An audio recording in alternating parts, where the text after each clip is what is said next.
what's up, people? It's me, L Teddy 27, and yeah, we got another review here. This is going to be our review for the ABC Limited series for Life. This is episode 10. We are already on episode 10, y'all. Wow, episode 10. Wow, I didn't know we would get here. Let me just say this. I apologize for being late on my review last week. I know y'all got in my comments for other reviews and scolded me. Listen, I gets to it when I gets there. Hey, what y'all don't understand is this is a difficult show to review. It's one of those shows where every moment has something that might be impactful to something that already happened or that will happen. And so it takes so much focus and so much time and so much energy. And I've been working a lot lately online. So, and when I say working a lot, I'm talking about doing 9-10 hours, sometimes 11 hours online, looking at the computer, doing webinars and stuff online. So a lot of times what will happen is I will literally get off work and not want to do nothing, not want to look at my computer, not want to look at a TV, not want to do anything but just put some music in my ears and just listen or go for a walk. So that's why sometimes with the intense shows right now, I'll be like, oh. Anyway, I'm getting off. Let's get to the show. Anyway, so Aaron, we start off with this show is a flashback show. So Aaron remembers when he first got into prison. He first starts off with the day he was convicted and sentenced. That happened, and we saw his mom and dad in the courtroom and so forth. We saw Marie, Daria, everybody in the courtroom and so forth. Aaron's father comes to visit him, said his mom couldn't come. For some reason or another, she couldn't come. So he tells him, listen, you got this, stay strong, we in this with you. Great. Aaron gets into the prison, and right away, you know, you got Foster there and the other COs, and they're bad. They are bad. They are abusing the prisoners. They're doing bad things. They are doing everything they probably should not be doing. This ain't with Lady Warden chick. This is the old warden, who's this guy, who's this white guy. He's just allowing any and everything that's bad can happen in a prison to happen. As long as his numbers look good, that's all he cares about. So the old warden, I mean, he was just a real son of a bitch. You know what I'm saying? Just a real asshole. Anyway, of course, when Aaron gets into the prison, he has to, you know, because he's black, everybody expects he's going to align himself with the blacks. So when he goes over there, and the head of the guy who's, you know, the leader of the blacks is Elijah. So Elijah talks to him, so forth. Aaron is like, nah, I'm good. I don't want to, you know, I'm not trying to join up with anybody. I'm just trying to, you know, work on my appeals and, you know, not be bothered. They were like, that could take years. He was like, listen, no thank you, I'm good. They were like, all right, Weebay. Y'all know, I don't even know his name on this show, but he will always be Weebay, like he was on The Wire. So we gonna call him Weebay. Weebay was like, well, don't expect us to protect you. He was like, all right. So anyway, a lot of the prisoners do think he's the drug kingpin. So one day, him and Jamal, his boy, is his roommate, is his cellmate, I should say. So him and Jamal are in line. And next thing you know, this dude is behind him. He was like, yeah, I heard, you know, you're a drug kingpin, and if you don't mind, I would love to work with you here in prison. We could work together, and this, that, and the third. And he was trying to, you know, pull a okie doke on Aaron. Aaron was like, nah, I'm good. Don't worry about it. Dude reached back and clocked Aaron, and Aaron falls to the ground, and the fight starts. And so Jamal jumps into the fight because the code is that's his cellmate. And if your cellmate fight, you got to fight with him, or you seem like a mark or a punk or whatever.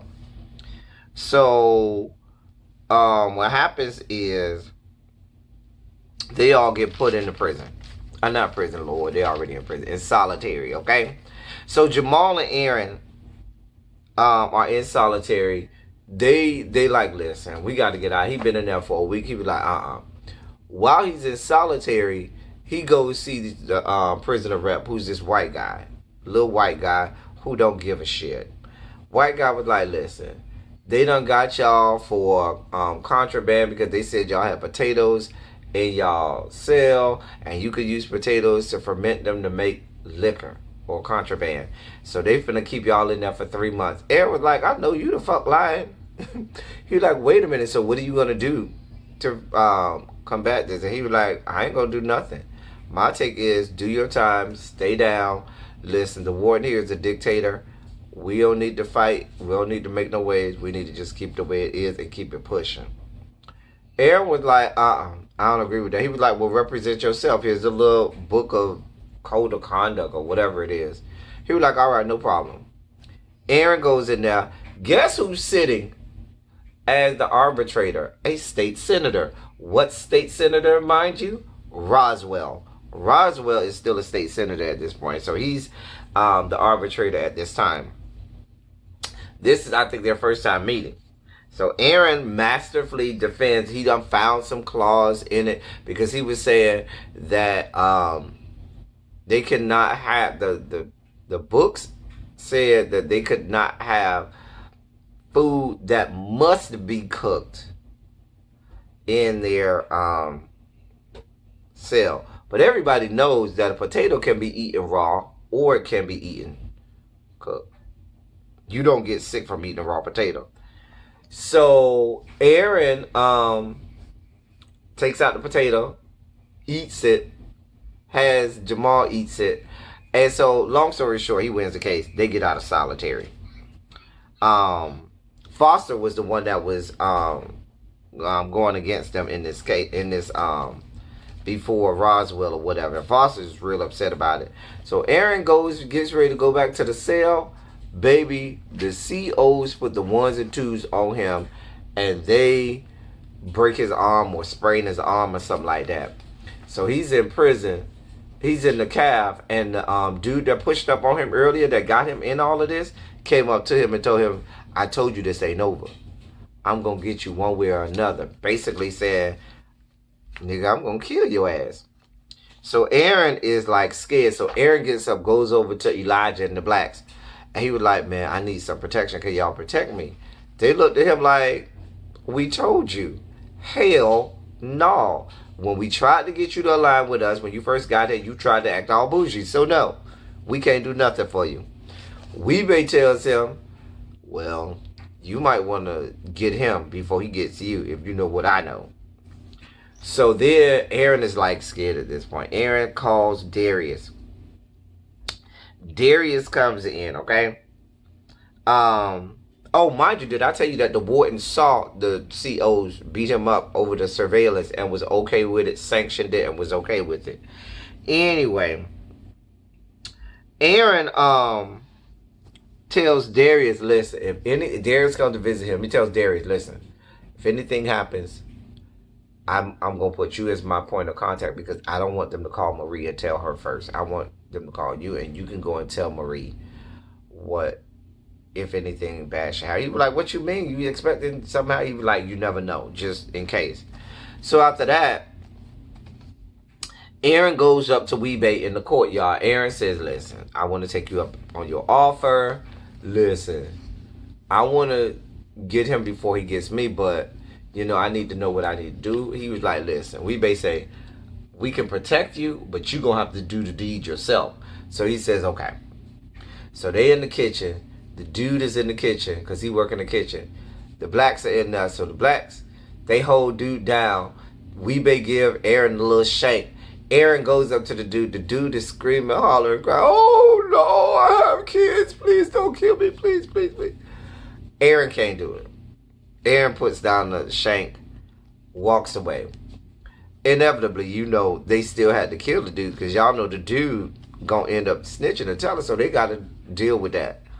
So what happens is Aaron Because Aaron, Aaron's soft. He got a soft heart. So then Aaron goes back to his cell. Jamal reminds him, listen, Elijah them had to take care of that for you. So you owe him.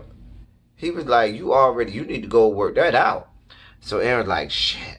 So Aaron goes out there, talks to Elijah. Elijah and we be out there wrestling or whatever.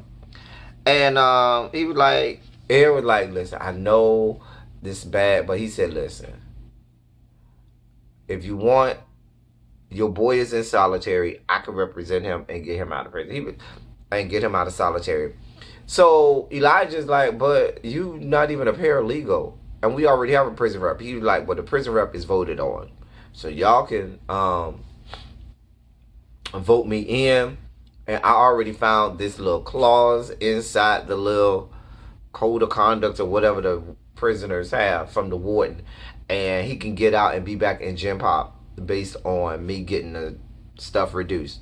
So he was like, all right, if you could do that, then you good. Of course, Aaron did.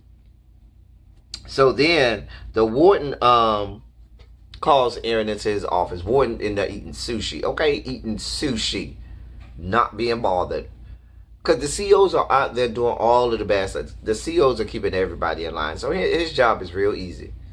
He in there eating sushi, okay? He tells Aaron, listen, you trying to make all these waves. You done got yourself and Jamal out of solitary. You done got dude that work for Elijah out of solitary. You fucking off. And you don't even understand. We need solitary here. Solitary is the only thing keeping your ass from having your wife come out here to identify you in a body bag. Okay? So you need to stop fucking off. Aaron looks at him and he was like, you can let him go. And that was it. So finally, after like 3 years of being in prison, Aaron's attorney comes up to him. She tells him, she says, well, listen, we done took this all the way to New York State Supreme Court. They done said they kept the conviction. He was like, well, take it to the United States Supreme Court. She said the United States Supreme Court is not going to take this, okay? Not if the New York Supreme Court already shot it down. Now, you running out of money.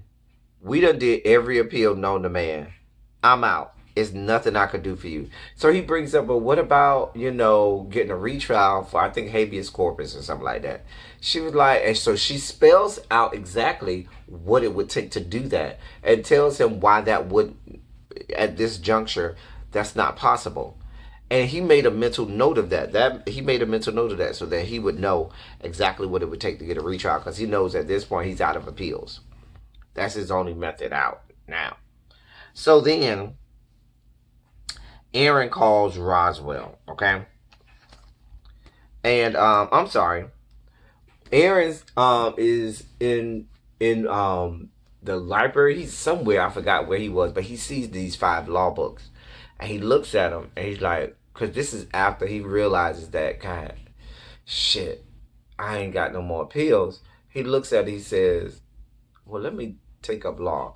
So he starts to take up law, ends up getting a law degree from an unaccredited or non-accredited law school. So he calls Roswell, who's still a state senator, who's drunk off his ass in his office. Anyway, Roswell comes out and meets with Aaron. Aaron says, listen, I got this law degree. Roswell said, well, what are you going to do with that? I mean, he was like, well, listen, I found out in this state, I know it was New Mexico, California, somewhere else, and Vermont, they allow you to take the bar if you went to a non-accredited law school. And so Roswell was like, well, there's no reciprocity law for those states. He was like, there is for Vermont. Meaning that if he gets a law degree in Vermont, New York will honor it and give him a license to law. Not law degree. If he passes the bar in Vermont and gets a law license, New York will honor that law license and grant him a law license in New York so that he can practice law in New York. So he was like, that's all well, fine and dandy, but how you going to get out and pass and take the bar? Because the warden ain't going to let you out. So he found this clause in the American Disabilities Act, the ADA, that because he's confined to a certain area, he should be able to take it wherever he is. It works. The people from the bar come and they issue him the bar exam there. And even the warden, when he goes in there and say, really? You gonna use the ADA to try and do all this? He was like, you're a horrible person. We do know Aaron can be horrible if it helps his case. He can at times. We've already seen that. So then he takes the bar exam. Marie, next thing we see, Marie comes in there to visit him. Now, Aaron done been in there, because this showed how many days. He done been in there at least 7 years at this point. About 7.5 years. Marie says, I need a divorce.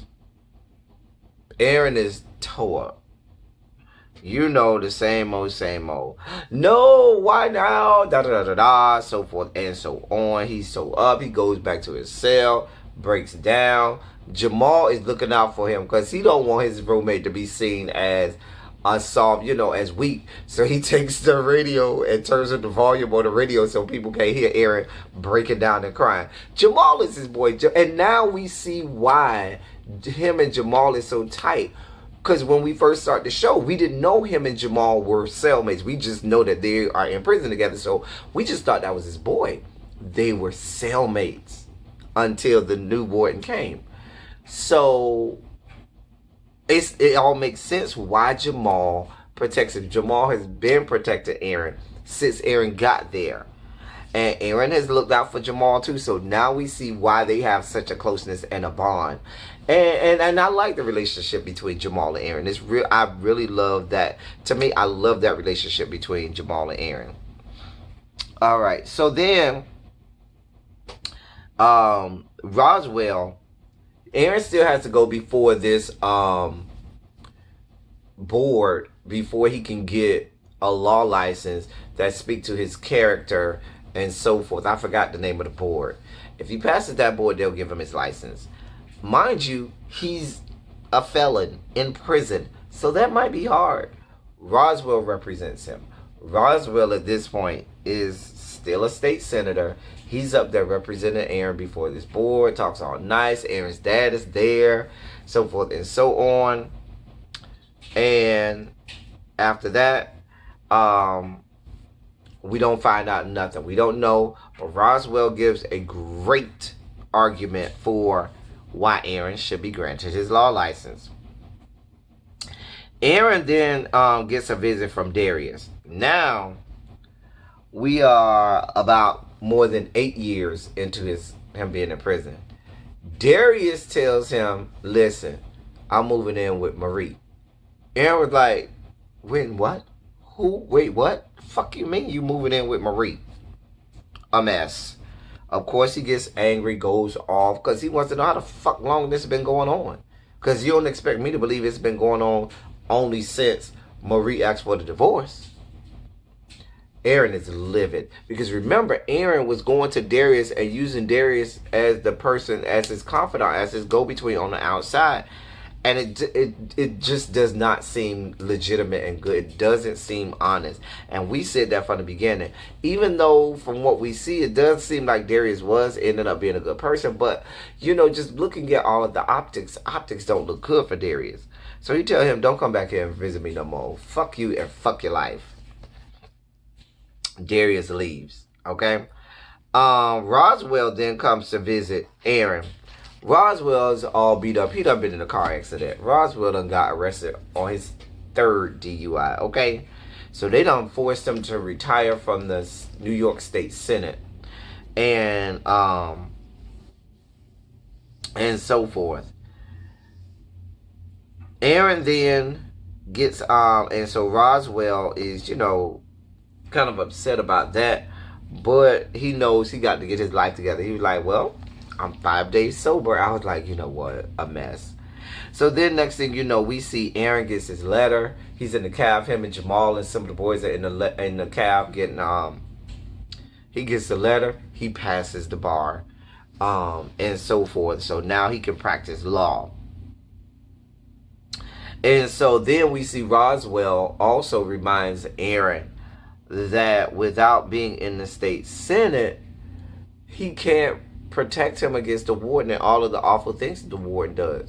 Yeah, the warden can let him out to go to prison, but what if the warden say, "Oh, he's being kept for disciplinary reasons"?